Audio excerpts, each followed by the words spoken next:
ئەمڕۆ لە خزمەت دکتۆری پایەبەرز دکتۆر تاها ڕەسوڵ بووین، خۆشحاڵ بووین لە پرۆژەیەکی نوێ بە ناوی ناوەندی چەترەوە کە پێک دێت لە بەخشینی کتێب بە ناوەندەکانی خوێندن لە شاری کەرکووک.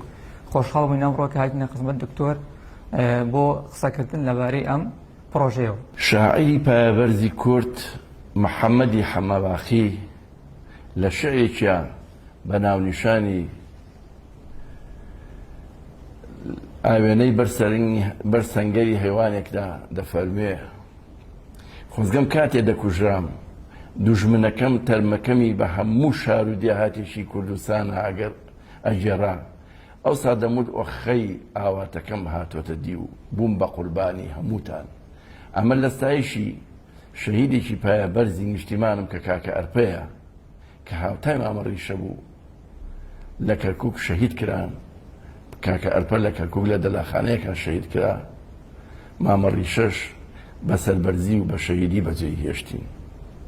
چەند خۆشە ئەمڕۆ لەگەڵ هاوخوێن هاونیشتیمان هاوزمانم لە بەشێک لە جەرگی نیشتیمانم کە کەرکووکی خۆشەویست و پایەبەرزە لە دڵی هەموو کوردێکی بە شەرەفە.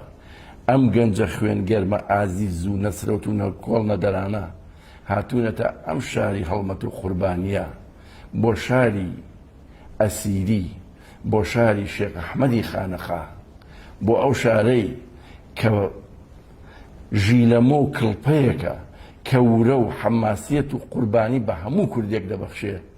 پرۆژەی بەخشینی 100,000 کتێب لە دەست و پەنجە و قامک و هەست و شعور و ورەی بەرزی ئەمانەوە بۆ 168 دانە ناوەند دەبەخشرێتەوە لە کەرکووکە کە بریتیە لە 25 ئامادەیی و 65 دانە ناوەندی و لەگەڵ 78 دانە ناوەندی تر.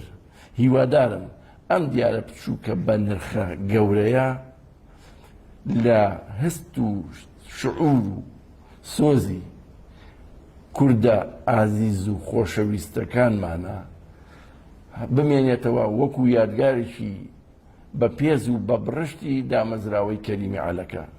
ئێوەش بەخێر بێن گەنجانی کەرکووک، ماڵتان ڕۆشن کردینەوە، بە مانگ و بە ڕۆژی ئێوە گەرم ئەبینەوە، گڕی بابە گورگورتان لێ هەڵەسێ.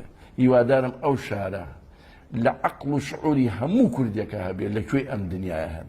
هەمووشمان خەباتکەین بۆ بەرزی نیشتیمان، هەر بژین هەر بمێنن بۆ کورد، بۆ کوردستان. جارێکی تریش بەخێر هاتن. سوپاسدانەکەم.